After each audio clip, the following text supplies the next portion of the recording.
All right, we're here with Greg Warren, comedian extraordinaire. First off, thank you so much for the post-lunch comedy hour you gave all of us, man. The coaches. That was awesome. Great job. It's pretty cool to talk to wrestling coaches. Yeah, I bet. Yeah. I bet. You had a great story. I want you to tell this story about Brian Smith because I was laughing so hard. Do you mind telling it? Yeah. So it was, I don't know, I can't remember, whenever Missouri left the Big 12 conference. Yeah. Missouri joined the SEC, and that I happened to be in Columbia doing a show that night. So whenever I go to Columbia, I go hang out at the wrestling office with Brian and the assistants, Dom and Kendrick and those guys. Yeah. And I just love wrestling, so I'm just hanging out there talking wrestling, bothering those guys. So I go up there. Well, that day it's crazy up there, and Brian's getting calls from all over the country saying, "Hey, I just heard that the Mizzou's joined the SEC. Obviously, you guys are dropping wrestling. Do you care to comment?" He's like, "We're not dropping wrestling." At the time, Mizzou was a perennial top 5 program. The university was not going to let them lose the wrestling team, but everybody's calling it. Mizzou also is it's got one of the best journalism schools in the country, which when you have that, you have all these kids that want to be ambitious. So I'm going to get the story. So so you got the normal wrestling media calling him, you got national media calling him, and then you got all these J school kids calling him. So he's just fielding calls all day, and he's like, he's telling me I can't take it. He's just basically saying the same thing. No, we're not dropping wrestling.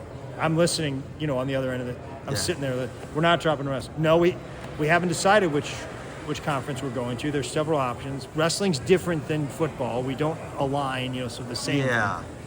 So I'm up there for like an hour, and I'm like, all right, I'm going to let them do this. Yeah. So I go back to the hotel, and I call. I still know the number to Tiger Athletics because I wrestled there a billion years ago.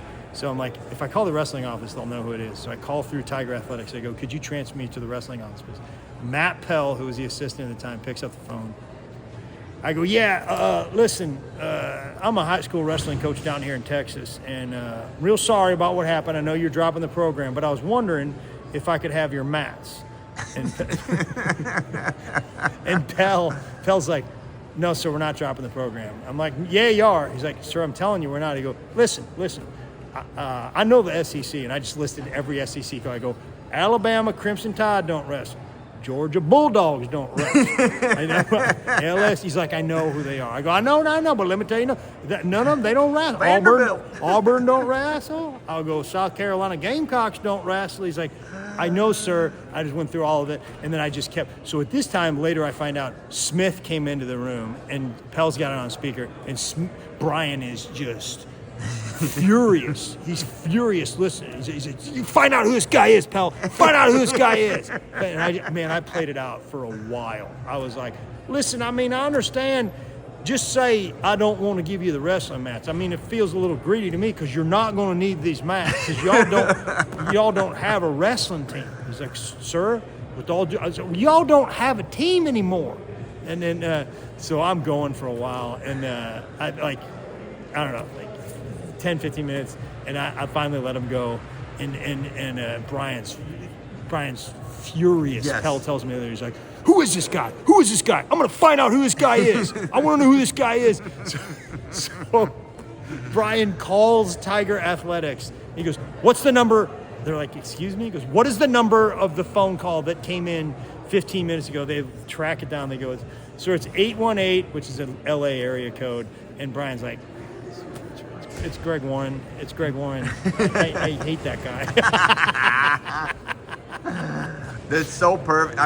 That story's hilarious on its own, but I think if you know Brian a little bit, it's even funnier. He's just a serious guy. He's a passionate. Yes. Will defend his wrestlers and Missouri wrestling to his death. The most loyal guy in the world. Yeah, without a question. Yeah, I think I told another story. I'll go for it because I was just about to ask about it. And I literally hadn't thought about it until last night for a while, but it was the Big 12s. It was at Missouri, and there's a kid named Josh Wagner that wrestled for Missouri. He coaches at Askren Wrestling Academy now. Yeah, great guy, and he lives in Appleton, Wisconsin. He's just a really good guy. Well, Josh was tough, man, and I think this was his senior year, and he was kind of a funker. Like, could throw a little bit, let a guy get in and do some kind of crazy stuff, and he's wrestling in the Big 12s, and Nebraska brings this kid out of red shirt to wrestle. And this kid, it's a pretty good match in the beginning. This kid just starts rattling off double legs against Josh Wagner, just running him through, and Josh loses. And I'm like, who is this guy? And then I think it was a day or two later, I talked to your coach. I'm like, hey, man, that kid Josh wrestled. I go, that may be one of the best pure double legs I've ever seen in my life.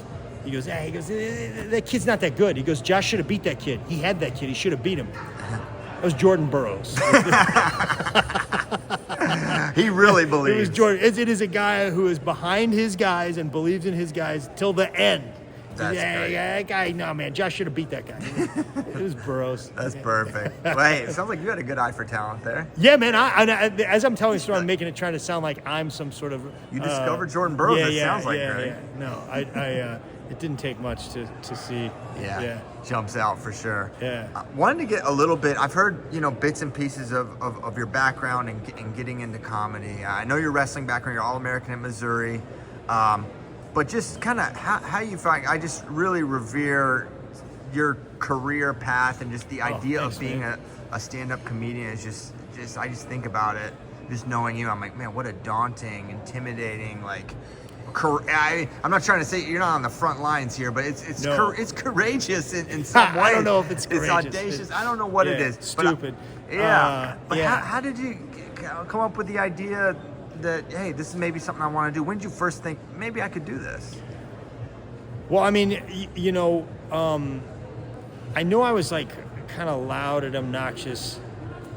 I was a decent kid, but I was like in high school, I was always like, I didn't have an outlet for it, so like I was always trying to make people laugh, and I was a little obnoxious. And when I was in college, I sort of was that way, and I didn't really know what stand-up comedy was. Like I loved movies, like comedy movies, and even a little bit of like SNL, but I wasn't exposed to a ton of stand-up comedy. In sophomore year of high school, we went to what was now Fargo. It's called the Junior Nationals back then in Cedar Falls at the UNI Dome, and my friend Stacy Weiland and I took a train from St. Louis up there, and we were cutting weight, and he had an Eddie Murphy cassette tape with a Walkman, and I remember listening to that thinking, this is insane. And I just quoted it annoyed people with it for the next year, In college, I would like just try to make all the guys laugh at like wrestling parties we'd have. We were not as disciplined as today's day and age. Yeah. So we were all at my friend Craig Martin. He owned a trailer, and we would like get a bunch of beer and we'd bid his trailer during the off season or the preseason, let's say. And so I would like at some point in the night, I would like, it was a version of stand-up comedy. I would just try to make everybody laugh, and we'd make up stuff. So Craig worked at a comedy club in Columbia during the summers, and he signed me up for some contest, and I did it. And the wrestling team was there, the guys in my fraternity were there, and it was just friends from high school, and it was like, and I did pretty good, probably because I had the whole place stacked with people I knew. Yeah. But I was wrestling for Missouri, and I was serious about wrestling, so I didn't have a lot of time to do that stuff. So I got out of college, and I was like, I don't think I have what it takes to do that, and I'm not sure I want that lifestyle. I didn't know what it was. And I worked at the comedy club for a while, too. Yeah. So I took a job at Procter & Gamble, and I just worked there for 10 years. But during that 10 years, I could never quite get fully away from stand-up. I would do it a little bit, and I was doing well in my career, and it was a good company. I was making money, and I got promoted. So I would just sort of go between the two. For the first 5 years of that 10-year career, I was like, I'd have, I hate to admit this, but I would have like some bad nights comedy. I'm like, I shouldn't do this. I have a really good job. This is, so I would just quit for a while, and then I just kind of find my way back there. And then the last 5 years I was at Procter & Gamble, I really was doing it quite a bit, and I wasn't necessarily very good. Really? I was okay. I was never bad, Well, where are you living at this time? First in Houston, Texas, and then the last 5 years in Cincinnati, Ohio. Okay. So in Cincinnati, Ohio, there was a club in Dayton, a club in Columbus, and a club in Cincinnati, and I was just kind of like the MC, the first guy, the house MC there. And it was usually a local guy that got paid very little money, and I was doing. It's a hard job. When you're going up first, it is like a cold audience is really hard, and they're eating or whatever, and they don't think you're going to be a good. So I was just, I was in that sort of like grind of do it, have a good set, have a bad set, have a horrible set, but I was like slowly by getting better, and then I'd notice the guys that would come through town, not the headliner, but the second guy, the feature act, what they call him. They'd bring those guys in from out of town, and I was like, I think I'm better than this guy, and then I got to be the second guy one time in Dayton, Ohio, and Kevin Pollak, you know who that is? I don't. Kevin Name's Pollak familiar, is, he was the guy, you ever see Few Good Men? Yeah. So, you, Lieutenant Weinberg, Oh, yeah. Weinberg. Yeah, that's Lieutenant Weinberg. Oh, my gosh, so yeah. Kevin Pollak, who was a stand-up comic. Yes. Like, he was an actor, but he got his start as a stand-up comic. He was the headliner at Joker's in Dayton, and I got to be the second guy. Dang. And I was, like, so thrilled to not be the first guy. What year is this? Probably 99 or 2000. Maybe 2000, probably. Okay. And A Few Good Men, and Yeah. That was places a huge sold movie. out, Yes. sold out crowd.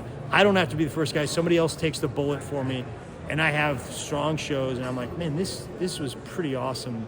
And Pollak says, hey, man, they told me you don't do this for a living, or this isn't your thing. I go, no, I sell peanut butter and potato chips or whatever. And he's like, you could do this, man. You could do this, And I was like, thanks, Kevin. That was, it was like the greatest weekend of my life. And I got back to the office on Monday, and I was like sitting there, and I'm like,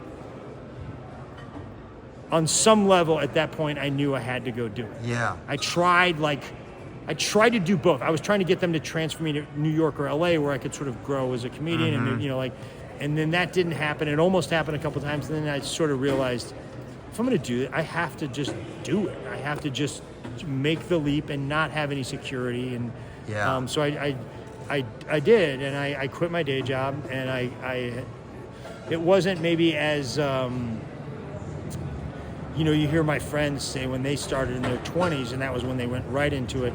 There's a romantic notion of like I was sleeping in the car. I was, starving artist. I was not. I had money because I'd worked for good company for 10 years. So I hedge my bets a little bit.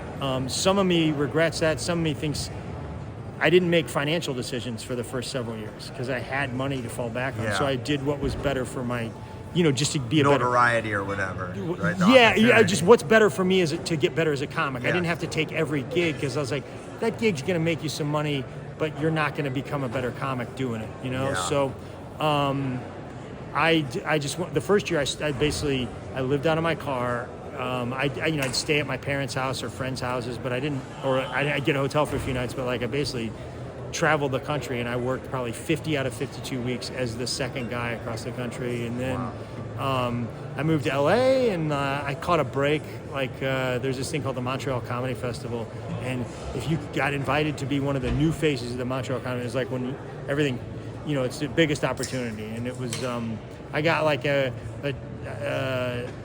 agent that week and a manager, and then Wanda Sykes, I'd opened for her. No way. And she was the host of Premium Blend on Comedy Central. It was like this show that stand-up comedy. And that was my first TV credit. And then, just sort of kind of, built from there. I was pretty sure when I left, I was like, this is a 2-year paid vacation. I'm going to probably have to go back to selling peanut butter. Or I can sell. I worked at Procter & Gamble. I can sell. So I was like, I'll probably have to go get a job selling something at some point.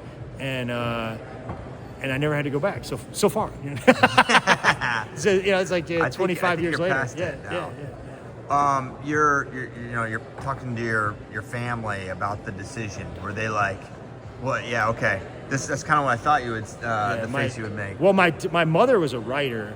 My mother was for it right away. Well, she gets it. Yeah, she was like, yeah. Creative. My dad was, a wrestling coach, and and he was like, not at all. He was like almost like I was 33, and he's like, basically like almost like, no, you go get your job back. I'm like, yeah. I'm not asking, Dad. Like, no, he was even. I mean, he was definitely against it. But he was very supportive. Yeah. Like even he was like, okay, I don't think this is a good. But he was always supportive. Yeah. That's cool. But yeah, we had some shouting matches over that at the time. Yeah. Yeah. I had a similar thing with my dad when we moved. Oh, I can imagine. Oh, man. yeah. Because you had a secure teaching job. Yeah, my wife was a teacher. I was coaching. It was like this was the dream. Oh yeah, my dad always told me, if you marry a teacher and you're a teacher, because my dad was a teacher, he's like, you have a great life. Yeah. Yeah. That's what I was doing. So you're like, no, I'm gonna go. Make less than a teacher. Make less than a teacher at an internet company that focuses just on wrestling. Also, we're moving across the country. To Austin, Texas. Yeah, I've never lived away from you. Yeah, that is. Yeah. That is. So yeah, I dealt with it, but I'm sure your dad has probably since made the concession. I mean, my dad actually said, "Oh, you were right about that, son. Yeah, you made man. the right call." No, I didn't think about it, but what you did was similar. It's like you have to take this crazy leap. Yeah. And I mean, Flo was established at that time. Yeah, 13. It wasn't like when Bader was like, starting in 2008. It was like, there's sometimes they'd have to come and be like, hey, we're not gonna have payroll. This like, it was never quite that. But, I didn't know what it was, and I was up at the Mizzou wrestling office, and Ben's up there, and he just has his cell phone. He's like, hey man, say something funny to the and I just did a bit, and he's like, yeah, I'm gonna put this on this thing.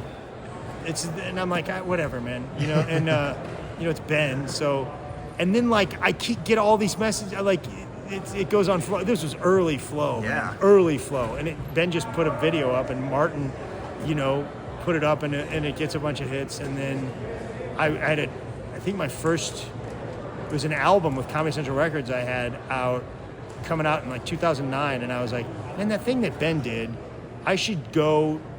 I was working in Houston. I'm like, I'm going to go to Austin and just hang out with Joe Williamson and Bader, and I'll just say some bits into the camera. So yeah. because Ben didn't even tell me what it really was. I didn't understand what it was. Yeah. So I prepared a little more and said some wrestling bits, and I was like, I'll just get these guys to watch this, and then maybe they'll go buy my CD. Yeah. So we do it, and we do it at this comedy club in Austin, Texas, and we get done, and I'm like, hey, I had this other dumb idea. And they're like, what is it? I'm like a guy that like is just 40 years old but still can't let go of wrestling, and he wears his headgear everywhere. And so we went to Academy Sports. Yes. There's barely any wrestling in Texas at this point. I'm surprised you got headgear. We found a headgear. It was like that, crazy headgear, and so I wore that, and we just went all over Austin. And just shot Wes Wesley, who was, I had a friend named Wesley Western, and my coach in college was named Wes. Roper, yeah. So I came with this character, Wesley, and it was like we were improvising the whole thing. We were like driving around. I was wrestling homeless guys in the street in Austin. You don't want to do that these days. No. They're varsity athletes. Yeah, they're better. Point. Yeah, they're better. They're way better. Yeah. This guy was reasonably good. We were like, a lot of passion. It was me and Bader and Joe just went all over it. And then in that first video, Joe Joe was just editing video, and he wasn't like a trained editor. Right. So Joe just put something out, and Joe made up all the stuff about it. And the intro, it's all Joe Williamson. And he cuts together this thing, and then I'm like, and then people like wrestling people like, this is insane, And then we shot one. We shot one in at the Nationals in Omaha. It was the year Max Askren won it, and we shot all kinds of goofy stuff there. So I had a blast with that. I mean, we beat it into the ground, but it was I think I told you this, but there's like we did a Wesley return, and we had him like go on a date, and he's got his headgear on. Yeah, I and remember that. That was like an actual scene. That was a like, scene at a restaurant in Kirkwood, Missouri. So I'm on a date with somebody. Do you know who the girl across from me is? Was it Nikki Glazer. That's crazy. Nikki Glazer, who's hosted the Golden Globes and is hosting the Golden Globes and is like, world famous now. Star. She's huge, man. She was the girl in Wesley Returns or something.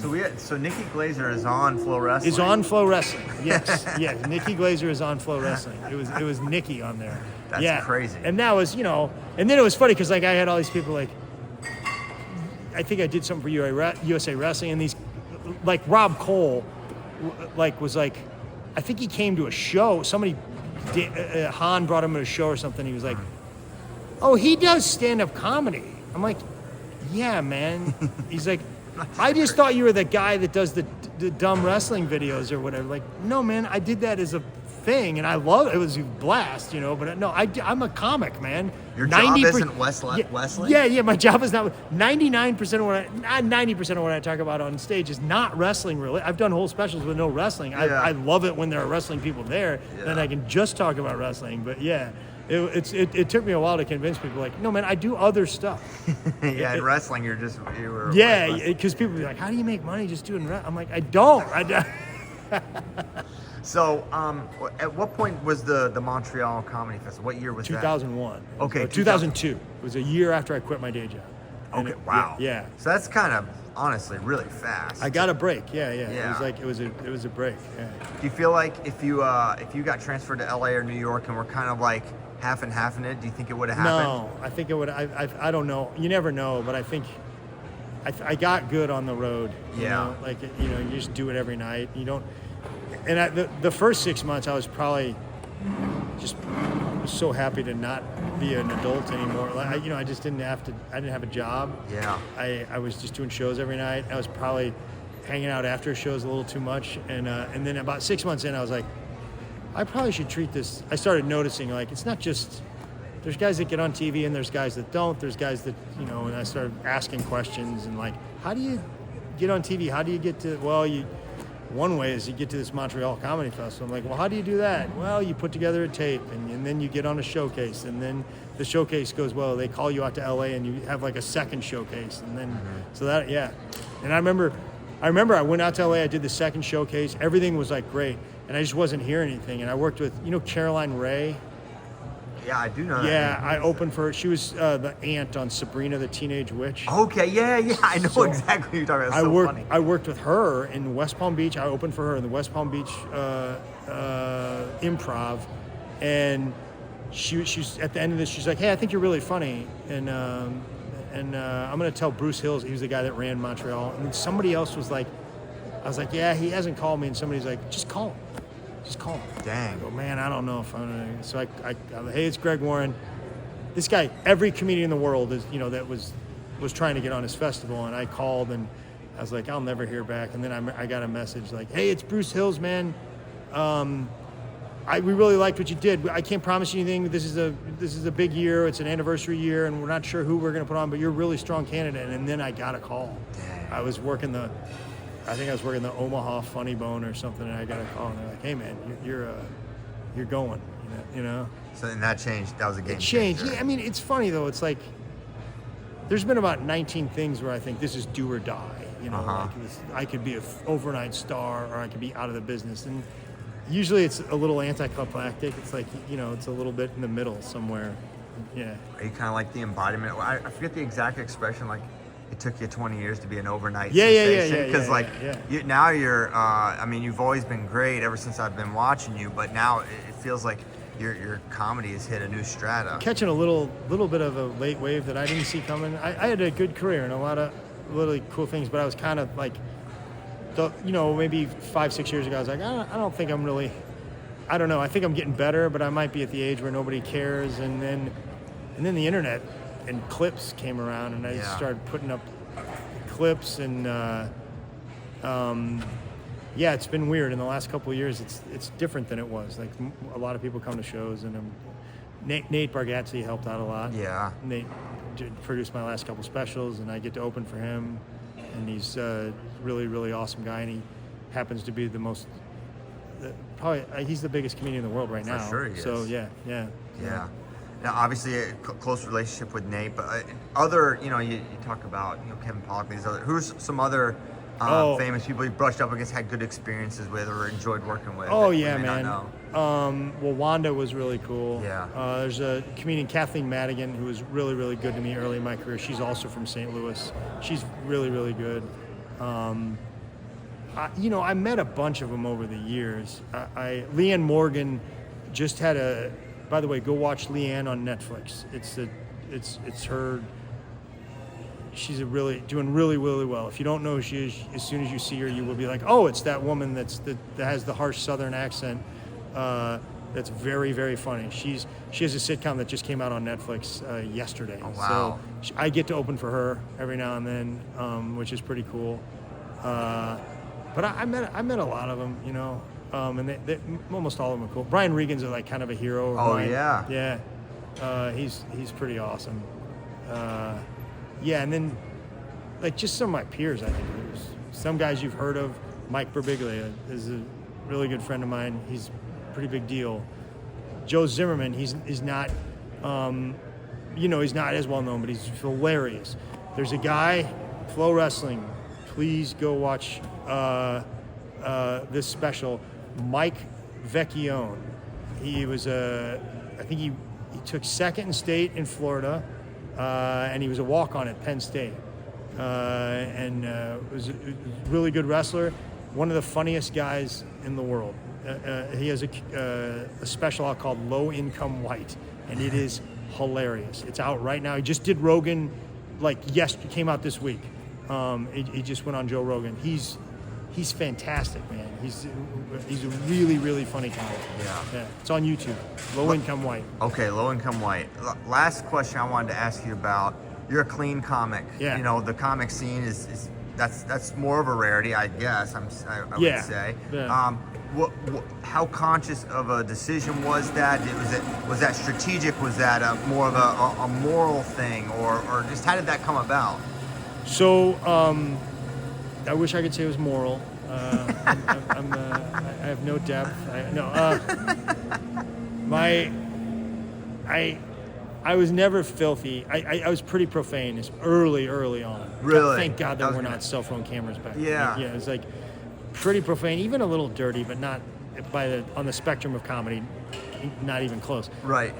As things went along, I got cleaner and cleaner because I wanted to get on TV. I wanted to do late night sets, and I got to do some, and you have to be clean for those. And I did a lot of radio, and you have to be clean for that. And I I started trying to do that, so I was pretty clean.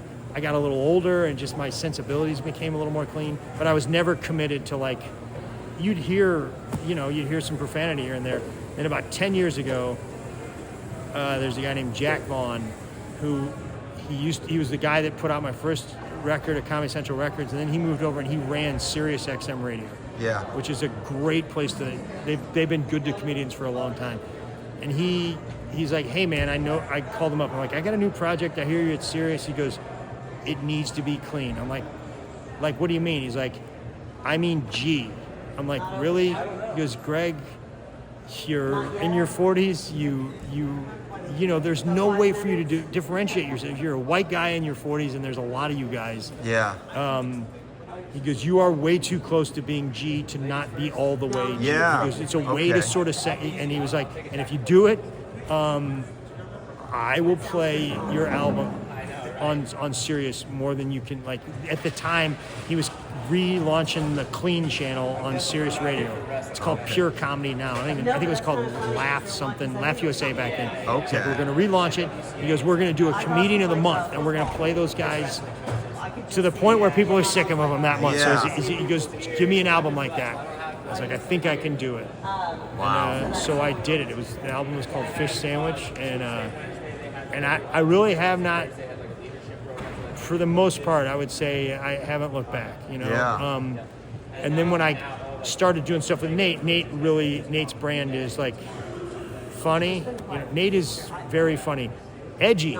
if you listen to his jokes, they're not like nice, like like he's hilarious, and there's a little mean in Nate, which I think for anybody to laugh at, he's an awesome guy, but like in his act, it's some of the best. It's amazing. Yeah. So he wants his brand to be something you can watch if your kids are in the car. If your kids are, you can watch with the kids, family stuff. So my thing just sort of fit in there, and then once that fit, I was like, I can't turn back, Right. And now it's funny. Like every now and then I'll have a gig, and I did cruise ships off and on a little bit, and they're like, hey, this late night show, this is when you can let it out. Yeah, you can be a little dirty, and I'm like, I don't even know how to do that anymore. I don't even know like what they're expecting, like the the raunchy show. I'm like, I don't have anything for you. Yeah. I'll just be a little louder. Awesome, man. Well, Greg, I really appreciate this. Turned into more of a podcast than an interview, but I wanted this opportunity to get a little bit of your backstory. So I appreciate it. I'm trying. What did I tell you the other day? You guys had Nolf on. Yeah. Nolf's saying something about you guys are all very funny, man. And I'm around comedians my whole life. I have not missed one episode of Flow. You guys, the cast has always been awesome. The way it's kind of in and out and rotating, it's so good. You guys are hilarious. I really enjoy it. I don't miss. But the other day, Nolf said something about comparing wearing Birkenstocks to a frog in water. Yeah, getting boiled. And I'm in the middle of I'm like, that's brilliant. That is like something that like, as my comedian friends would be like, dude, you got to use that. You got to use that. That's awesome. Yeah, so it's great. Man. Jason has a beautiful mind, as do you, Greg. So thanks a lot, and congratulations on all your success. Thanks, buddy. Yeah, bud.